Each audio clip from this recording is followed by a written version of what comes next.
Assalamu alaikum. Welcome to another video tutorial from Masters Biology.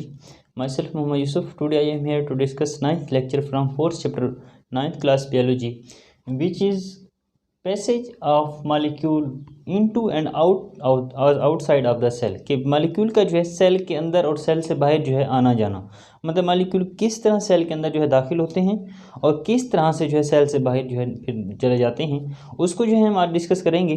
तो basically already जो है हम सेल मेम्ब्रेन के बारे में, क्योंकि मालिक्यूल कोई भी सेल के चाहे वो अंदर दाखिल हो रहा हो या सेल से बाहर जा रहा हो तो वो सेल मेम्ब्रेन से जो है पास होकर जाता है, उसी में से जो है गुजर के जाता है। तो ऑलरेडी हम सेमी परमिएबल मेम्ब्रेन को जो है डिस्कस कर चुके हैं इसी चैप्टर के अंदर कि सेमी परमिएबल मेम्ब्रेन जो है या प्लाज्मा मेम्ब्रेन जो है, सेल मेम्ब्रेन जो है वो एक सेमी परमिएबल मेम्ब्रेन है। सेमी परमिएबल मेम्ब्रेन का मतलब ये है कि वो एक बैरियर के तौर पर काम करती है, रुकावट के तौर पर काम करती है। रुकावट जो है चंद मालिक्यूल के लिए रुकावट का काम करती है, ये नहीं है कि सारे मालिक्यूल को नहीं गुजरने देती। तो सेमी परमिएबल मेम्ब्रेन भी उसी नाम पर जो है इसको दिया गया है, मतलब चंद मालिक्यूल को गुजरने की इजाज़त देगी और ज़्यादातर को जो है नहीं गुजरने देती। तो ये सेमी परमिएबल मेम्ब्रेन है, यानी बैरियर के तौर पर काम करती है, but is not for all molecule. लेकिन ये तमाम मालिक्यूल के लिए ऐसा नहीं होता, सिर्फ जो है चंद एक मालिक्यूल के लिए जो है इस तरह से ये काम कर रही होती है। तो सेमी परमिएबल मेम्ब्रेन में से जो मालिक्यूल गुजरते हैं वो डिफरेंट जो है उसको नाम दिया जाता है। उसमें जो है डिफरेंट अमाल हैं, जिनमें हमारे पास हैं डिफ्यूजन के थ्रू जो है वो आज मालिक्यूल जो है into and outside of the cell जो है मूव करते हैं। इसके अलावा फैसिलिटेटेड डिफ्यूजन होता है, इसके अलावा ऑस्मोसिस होता है, एंडोसाइटोसिस होता है, एक्सोसाइटोसिस होता है, एक्टिव ट्रांसपोर्ट होता है। ये मतलब डिफरेंट जो हैं इनके जरिए जो है सेल मेम्ब्रेन के आर पार जो है या सेल मेम्ब्रेन से अंदर और सेल के बाहर जो है मालिक्यूल जो है मूव करते हैं।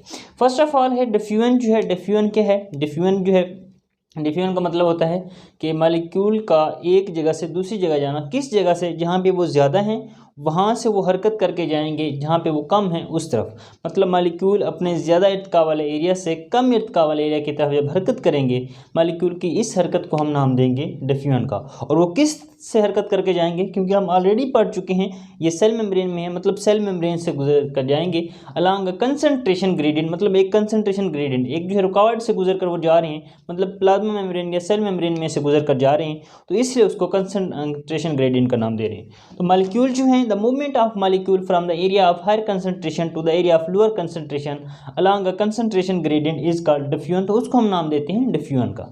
तो डिफ्यूजन जो है बेसिकली मालिक्यूल ज़्यादा एरिया वाले इलाके से कम एरिया वाले इलाके की तरफ हरकत करेंगे और एक अलॉन्ग कंसंट्रेशन ग्रेडियंट, एक जो है कंसंट्रेशन ग्रेडियंट के थ्रू जो है जाएंगे, उसको हम नाम देते हैं डिफ्यूजन का। तो ये थी डिफ्यूजन की तारीफ हमारे पास।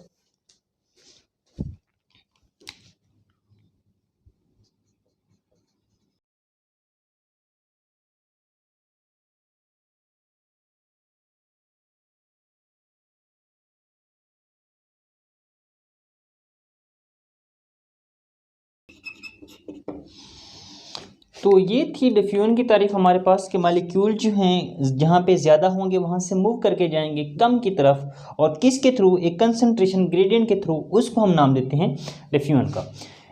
जब हम एक मालिक्यूल की अगर बात करें, मिसाल के तौर पर अगर एक ठोस की बात की जाए या गैस की बात की जाए या लिक्विड की बात की जाए, तो उसके अंदर जो मालिक्यूल हैं वो ऑलवेज जो है हरकत में होते हैं, मतलब हरकत कर रहे होते हैं। 0 डिग्री या माइनस जो है 273 केल्विन, जो ये जो है टेम्परेचर के जो है यूनिट्स हैं, फ़ारेनहाइट में टेम्परेचर लिया जाता है, सेल्सियस में लिया जाता है, और इसके अलावा जो है केल्विन में भी लिया जाता है। तो माइनस 273 केल्विन और 0 डिग्री सेल्सियस जो है उसके ऊपर इन मालिक्यूल के जो इनके जो मालिक्यूल हैं हरकत में होते हैं, इन तमाम के, चाहे वो ठोस हैं, चाहे वो लिक्विड हैं, चाहे वो गैस हैं।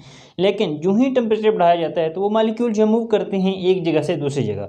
जैसे ही वो मूव करते हैं एक जगह से दूसरी जगह, वो ज़्यादा से कम की तरफ ही जाते हैं ऑलमोस्ट। लेकिन ऐसा नहीं है कि वो कम से ज़्यादा की तरफ नहीं जा रहे होते, इनके अंदर मालिक्यूल कम इर्तिका वाले इलाके से ज़्यादा इर्तिका वाले इलाके की तरफ भी जाते हैं, लेकिन जो मजमूई जो है वो ज़्यादा से कम की तरफ जा रहे होते हैं। तो इसलिए हम जो है बात करते हैं यहाँ पे वो ज़्यादा से कम की तरफ, कि वो मालिक्यूल जो है हायर कंसंट्रेशन एरिया से जो है लोअर कंसंट्रेशन एरिया की तरफ जा रहे हैं। वो इसलिए हम बात कहते हैं क्योंकि ज़्यादा जो मालिक्यूल है, मेजॉरिटी जो है वो ज़्यादा से कम की तरफ जा रही होती है, तो इसलिए हम जो है ज़्यादा से कम की बात करते हैं।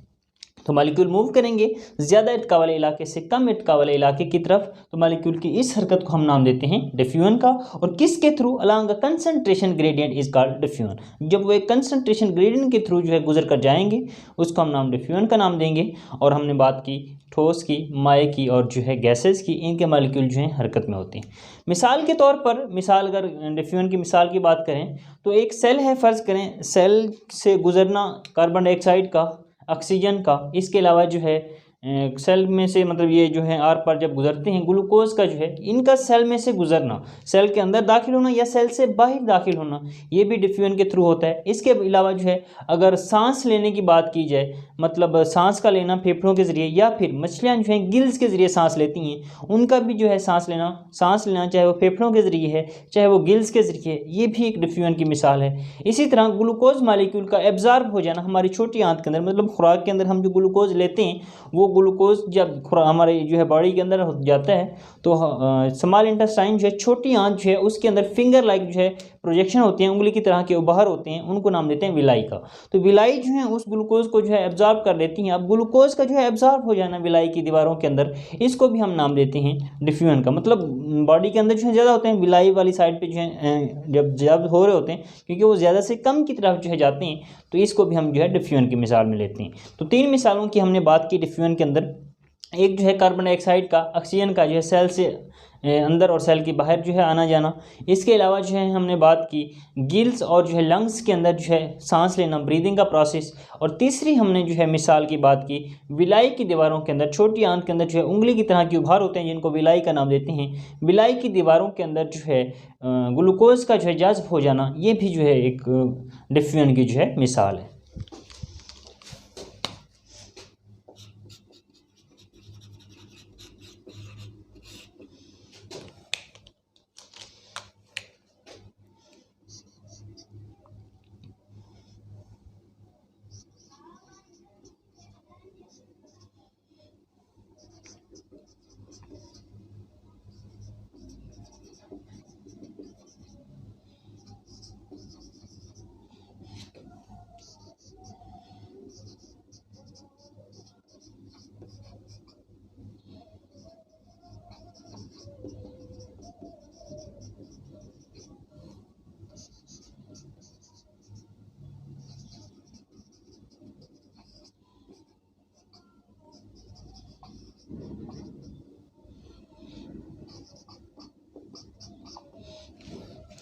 तो ये था डिफ्यूजन में हमने बात की कि मूवमेंट करेंगे मालिक्यूल जो है ज़्यादा से कम एरिया की तरफ along a concentration gradient is called diffusion, इसको हम जो है डिफ्यूजन का नाम देंगे।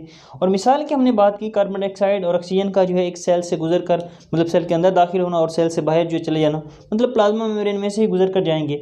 इसके अलावा जो है हमने बात की ग्लूकोज का जो है स्मॉल इंटेस्टाइन की दीवारों के अंदर जो है जज्ब हो जाना। और तीसरे नंबर पर हमने बात की फेफड़ों और जो है गिल्स के अंदर गैसेज एक्सचेंज होता है, मतलब सांस लेने का जो प्रोसेस है, वहाँ पे गैसों का तबादला होता है बेसिकली सांस लेने के दौरान। तो ये भी जो है डिफ्यूजन के थ्रू होता है, मतलब अगर जो गैस बाहर है वो अंदर बॉडी के अंदर दाखिल होगी, मतलब ज़्यादा से कम की तरफ जाएंगे, और जो बॉडी के अंदर ज़्यादा है गैस वो बाहर की तरफ मूव करेगी। अगर सांस की बात करें तो ऑक्सीजन जो है हम लेने के लिए सांस लेते हैं, क्योंकि ऑक्सीजन की कंसनट्रेशन जो है वो बाहर ज़्यादा होती है और बॉडी के अंदर जो है कम होती है। इसी तरह कार्बन डाइऑक्साइड जो है बाहर निकालते हैं, क्योंकि बाहर जो है कार्बन डाइऑक्साइड की कंसंट्रेशन कम होती है और बॉडी के अंदर जो है ज़्यादा होती है, इसलिए वो ज़्यादा से कम की तरफ जाएंगे। और बेसिकली हमने बात भी यही की है कि मालिक्यूल की ज़्यादा कंसंट्रेशन वाले इलाके से जो है कम कंसंट्रेशन एरिया वाले इलाके की तरफ जब जाएंगे उसको हम जो है नाम देंगे डिफ्यूजन का। तो ये थोड़ा सा इंट्रोडक्शन था डिफ्यूजन के मुतालिक। नेक्स्ट जो है मालिक्यूल, एक तो डिफ्यूजन के जरिए जो है हमने बात की जो है सेल के अंदर और बाहर जो है दाखिल हो सकते हैं। दूसरे नंबर पर है फैसिलिटेटेड डिफ्यूजन जो है, उसके ज़रिए भी जो है मालिक्यूल जो है सेल के अंदर और बाहर जो है दाखिल होते हैं। वो किस तरह से होते हैं उसको ज़रा डिस्कस करते हैं।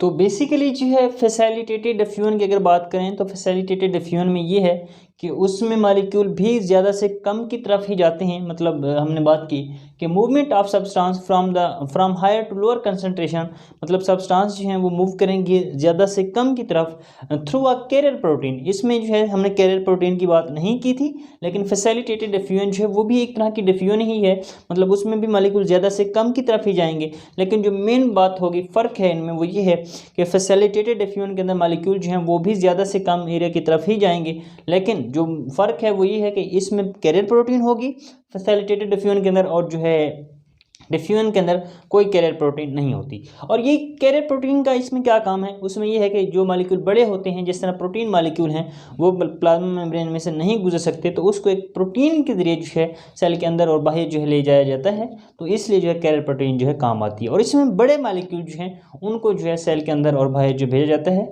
बात वही है, मॉलिक्यूल ज़्यादा से कम की तरफ ही जाएंगे, लेकिन यहाँ जो फैसिलिटेटेड डिफ्यूजन है उसमें कैरियर प्रोटीन के थ्रू जाएंगे, जबकि डिफ्यूजन के अंदर जो है कैरियर प्रोटीन नहीं होती। अब जब वो वहाँ पे जो है कैरियर प्रोटीन के दे मतलब कोई शय है जो मॉलिक्यूल को लेके जा रही है, तो उसकी स्पीड जो है, उसकी रफ्तार जो है ज़्यादा होती है बनिस्बत सिंपल डिफ्यूजन की। तो फैसिलिटेटेड डिफ्यूजन जो है सिंपल डिफ्यूजन के निस्बत इसकी रफ्तार जो है वो ज़्यादा होती है। ये दोनों जो डिफ्यूजन की हमने बात की है, चाहे वो फैसिलिटेटेड डिफ्यूजन था या हमने बात की है डिफ्यूजन की, इन दोनों के अंदर जो है मॉलिक्यूल बेसिक जो है इन ज़्यादा से कम की तरफ ही जा रहे हैं, लेकिन हमने ये बात की है यहाँ पे कैरियर प्रोटीन है और यहाँ पे कोई प्रोटीन नहीं है, तो बेसिकली यहाँ पे कोई एनर्जी जो है सर्फ नहीं होती। मतलब मॉलिक्यूल जब ज़्यादा से कम की तरफ जा रहे हैं उनमें एनर्जी जो है सर्फ नहीं हो रही, मतलब जो है मुफ्त में जा रहे हैं, उनका कोई जो है एनर्जी का खराज नहीं हो रहा वहाँ पे। तो इसको हम नाम देते हैं पैसिव ट्रांसपोर्ट का। मतलब वो पैसिव ट्रांसपोर्ट जो है एक वो प्रोसेस है जिसमें मॉलिक्यूल ज़्यादा से कम की तरफ ही जाएंगे, जिसमें हमने बात की है इधर भी ज़्यादा से कम की तरफ जा रहे थे फैसिलिटेटेड डिफ्यूजन में भी ज़्यादा से कम की तरफ जा रहे थे। तो पैसिव ट्रांसपोर्ट में यही है कि मॉलिक्यूल ज़्यादा से कम की तरफ जाते हैं। जब मॉलिक्यूल ज़्यादा से कम की तरफ जाएँ, एक जो है कैरियर अलॉन्ग कंसंट्रेशन ग्रेडियंट, एक कंसंट्रेशन ग्रेडियंट में से विदाउट एक्सपेंडिचर ऑफ एनर्जी, मतलब एनर्जी का अखराज नहीं होगा अगर, तो उसको हम नाम देते हैं पैसिव ट्रांसपोर्ट। और दोनों में जो है हमने देखा, चाहे वो डिफ्यूजन थी चाहे वो फैसिलिटेटेड डिफ्यूजन थी, दोनों के अंदर जो है एनर्जी खर्च नहीं हो रही थी। तो इसलिए ये दोनों जो हैं, चाहे वो डिफ्यूजन है चाहे वो फैसिलिटेटेड डिफ्यूजन है, दोनों को जो हम पैसिव ट्रांसपोर्ट का नाम देते हैं। और पैसिव ट्रांसपोर्ट जो है वो प्रोसेस है in which molecule move from higher concentration area to the lower concentration area without expenditure of energy. जो जब एनर्जी का खर्च नहीं होगा उसको हम नाम देते हैं पैसिव ट्रांसपोर्ट का। नेक्स्ट हमने आगे चल के जो है एक्टिव ट्रांसपोर्ट भी डिस्कस करना है। वो जो है इसके उलट होता है, उसमें मॉलिक्यूल जो है कम से ज़्यादा की तरफ हरकत करते हैं, लेकिन उसमें जो है एनर्जी का खर्च होता है। यहाँ पे एनर्जी का खर्च नहीं होता, इसलिए इसको पैसिव ट्रांसपोर्ट का नाम देते हैं। नेक्स्ट हमने एक्टिव ट्रांसपोर्ट भी डिस्कस करना है, उसको नेक्स्ट लेक्चर के अंदर देखेंगे। तो बेसिकली अभी आप जो है फैसिलिटेटेड डिफ्यूजन और जो है डिफ्यूजन तक देखें कि ये जो है इनमें जो है एनर्जी का खर्च नहीं होता, और ये जो है पैसिव ट्रांसपोर्ट है, और इस बेस पर जो है इसको पैसिव ट्रांसपोर्ट का नाम दिया जाता है।